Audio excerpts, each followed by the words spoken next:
আমাদের ছাত্রদেরকে ঋষি বানাইছে। কোন এই পর্যন্ত কোন সরকার কখনো এরকম উপদেশ দেন নাই যে আপনারা চামড়ার মধ্যে লবণ দেন। অনেক উদ্বুদ্ধ করেছেন লবণ দেওয়ার জন্য। লবণ কয়টা মাদ্রাসা দিয়েছে? 3,78,000 পিস চামড়া ট্যানারিতে গিয়েছি, তাইলে বাকি চামড়াগুলো কোথায় গেল? এবং এই ক্ষতিপূরণ এই সরকার থেকে আদায় করব। আমি, আপনারা হয়তো লক্ষ্য করেছেন, পত্রপত্রিকা দেখেছেন, চামড়ার এই দুরবস্থার পরে আমি অনেকগুলো বিবৃতি দিয়েছি, অনেকগুলো জাতীয় দৈনিক এসেছে। আমাকে প্রশ্ন করা হয়েছিল এক পত্রিকার পক্ষ থেকে, সেটা আমার কাছে এখনো আছে, যে বাণিজ্য উপদেষ্টা বলেছেন 10 বছর, কোথাও বলেছেন 12 বছর এরকম টাকা এই বছর যা দেওয়া হয়েছে অন্য বছর, অন্য 12 বছর এক জায়গায় বলেছেন, আরেক জায়গায় বলেছেন 10 বছর, দুইটাই পত্রিকা। তিনি বলেছেন এত বেশি টাকা এবার চামড়ার মূল্য দেওয়া হয়েছে। আমি সরাসরি ওই কথা বলেছি। আমি বলেছি উনি মিথ্যা বলেছেন, উনি মিথ্যা বলেছেন, উনি সত্য কথা বলেননি। তিনি হেফাজতে ইসলামের ব্যানারে আয়োজিত ইফতার মাহফিলে এসে আমাদেরকে উদ্বুদ্ধ করেছেন চামড়ার লবণ দেওয়ার জন্য। আমার মাদ্রাসার ছাত্ররা কি চামড়ার শিল্প? এগুলা কি ওই যে চামড়া যে যারা কাজ করে এদের কি বলে? শ্রমিক। এটা কি শ্রমিক? ঋষি। আচ্ছা, ঋষি বলে, এটা পরিবেশ আছে। তারা কি ঋষি? তিনি আমাদের ছাত্রদেরকে ঋষি বানাইছে। কোন এই পর্যন্ত কোন সরকার কখনো এরকম উপদেশ দেন নাই যে আপনারা চামড়ার মধ্যে লবণ দেন। আমাদের মাদ্রাসাগুলোর মধ্যে জায়গা আছে কি চামড়াগুলোর সংরক্ষণের, লবণ দেওয়ার? তিনি আমাদেরকে অনেক উদ্বুদ্ধ করেছেন লবণ দেওয়ার জন্য। লবণ কয়টা মাদ্রাসা দিয়েছে? সকল মাদ্রাসা লবণ পেয়েছে? কেন তিনি এই লবণ দেওয়ার জন্য উদ্বুদ্ধ করেছেন? আর লবণ দিয়ে এগুলো যে রাখবে মাদ্রাসাগুলোর সে ব্যবস্থাপনা আছে? কেন? এটা উনার দুর্বিসন্ধি।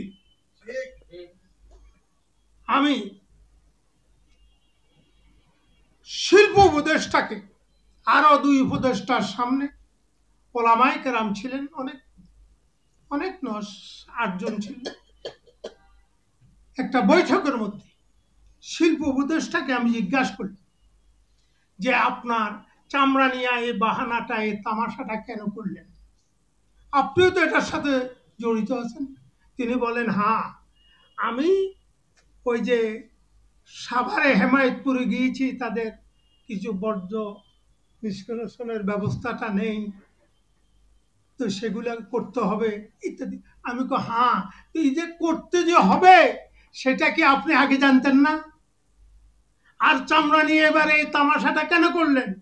যেখানে মৎস্য এবং পানি সম্পদ মন্ত্রণালয়ের পক্ষ থেকে বলা হয়েছে 91 লক্ষ কত জানি 37, হ্যাঁ, আপনার কি হয়েছে, গরু কুরবানি হয়েছে।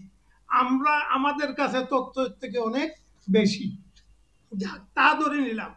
কিন্তু শিল্প উপদেষ্টার তথ্য মোতাবেক সাভারের ট্যানারিতে গেছে 3,38,000, হ্যাঁ, 78 পিস আমার কাছে 3,78,000 পিস চামড়া ট্যানারিতে গিয়েছি, তাইলে বাকি চামড়াগুলো কোথায় গেল? আমার প্রশ্ন, বাকি চামড়াগুলো কোথায় গেল? সবগুলা মাটির তলে গিয়েছে। এই ক্ষতি কি আমাদের মাদ্রাসায় করেছেন? মাদ্রাসায় ক্ষতি হয়নি। এটা মাদ্রাসার হক নয়, এটা এতিমদের হক, গরিবদের হক। তাইলে আপনারা মাদ্রাসা এটা কেন করেন? আরে মাদ্রাসার 10-12 দিন ছাত্রদেরকে রেখে যে টাকাগুলো বোর্ডিং এ খরচ হচ্ছে, তাদের লেখাপড়া নষ্ট হচ্ছে, পরে আমরা যে টাকা খরচ করছি তার কয় ভাগের 1 ভাগ এই চামড়া বিক্রি করে পায়। 10-12 দিন মাদ্রাসা পড়া হয় না, চামড়ার পিছনে মেহনত করা হচ্ছে, মাদ্রাসা খোলা থাকতেছে, দোকান থাকার পরে কতগুলো টাকা খরচ হচ্ছে। আমাদের এটা লাভ হয় না, বরং এটা তাইলে কেন করি? আমরা করি এই জন্য আমাদের আশেপাশে আমাদের মহল্লা যারা আছেন তারা চান যে মাদ্রাসা আছে আমাদের মহল্লা, হুজুররা আমাদের গরুটা কি করবে, জবাই করে দিবে, হালাল মোতাবেক আমরা খাবো। হ্যাঁ, এই উদ্দেশ্যে এখন চামড়া তারা মাদ্রাসা লিল্লা বোর্ডিং এ দেন, তারা বিক্রি করে গরিবরে দেয়। এটা গরিবের হক। গরিবের মধ্যে লিল্লা বোর্ডিং যেগুলো, সেই লিল্লা বোর্ডিং মাদ্রাসাগুলোর মধ্যে পাচ্ছে। কিন্তু দুঃখজনক কথা, এবার যে বাহানা তিনি করেছেন, এই বাহানার জন্য তার শাস্তি পেতে হবে। তার পদত্যাগ দাবি করছি, তার পদত্যাগ দাবি করছি, সে পদত্যাগ করতে হবে। আর আজকের যিনি আয়োজন করেছেন তাকে বলবো, আপনি একটু কাজ করেন, দয়া করে সারা বাংলাদেশের সকল মাদ্রাসাগুলোর লিস্ট গ্রহণ করেন, কারা কারা চামড়া ক্ষতিগ্রস্ত হয়েছেন, সুনির্দিষ্ট তথ্য উপাত্ত সহকারে আমরা সাংবাদিক সম্মেলনের মাধ্যমে এটা জানাবো এবং এই ক্ষতিপূরণ এই সরকার থেকে আদায় করব, দিতে হবে, দিতে হবে।